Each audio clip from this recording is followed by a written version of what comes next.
The Black Dahlia case is one of the most infamous unsolved murders in American history. On January 15, 1947, the mutilated body of a young woman was found in a vacant lot in the Leimert Park neighborhood of Los Angeles. The woman was later identified as Elizabeth Short, a 22-year-old aspiring actress who had recently moved to the city from Massachusetts. The gruesome nature of the murder, as well as the victim's striking looks, quickly caught the attention of the public and the press. The nickname Black Dahlia was given to Short by the press, a reference to the then-current film The Blue Dahlia. The murder case was assigned to detectives Harry Hansen and Finis Brown of the Los Angeles Police Department. The investigation would soon become one of the largest and most exhaustive in the department's history. The discovery of Short's body was made by a mother and her young child who were out for a walk. Short's body had been cut in half at the waist, drained of blood, and posed in a manner that indicated a great deal of planning and premeditation. Her face had been slashed from the corners of her mouth to her ears, giving her a grotesque, Glasgow smile.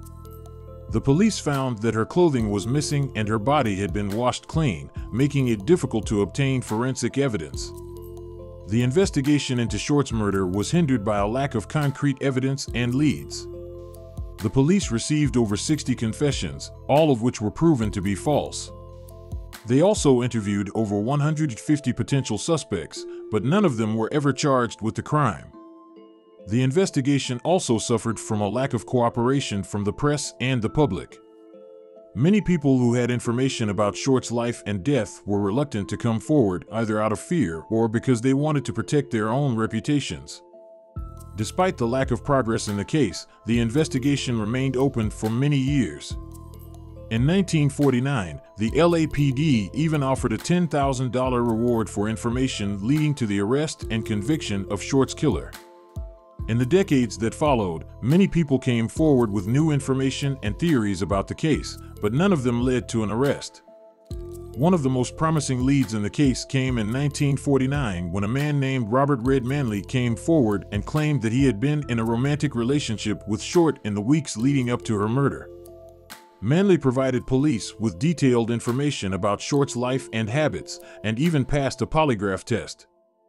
However, he was never charged with the crime and his alibi for the night of the murder was never substantiated.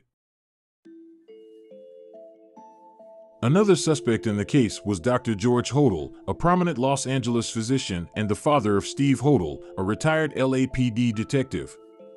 In his book, Black Dahlia Avenger, Steve Hodel presents evidence that he believes implicates his father in the murder. However, Dr. Hodel was never charged with the crime and died in 1999. In recent years, new forensic techniques have been used to re-examine evidence from the case, but they have not led to any new breakthroughs.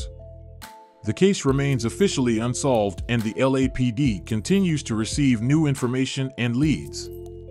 In addition to the above-mentioned suspects, other theories have emerged over the years, including the possibility of police corruption and involvement, as well as the involvement of organized crime. Some experts have even suggested that the murder could have been committed by more than one person, given the level of planning and sophistication involved. The Black Dahlia case continues to fascinate the public and inspire countless books, films, and TV shows. The brutal nature of the murder and the lack of closure in the case have made it one of the most enduring unsolved crime mysteries of the 20th century.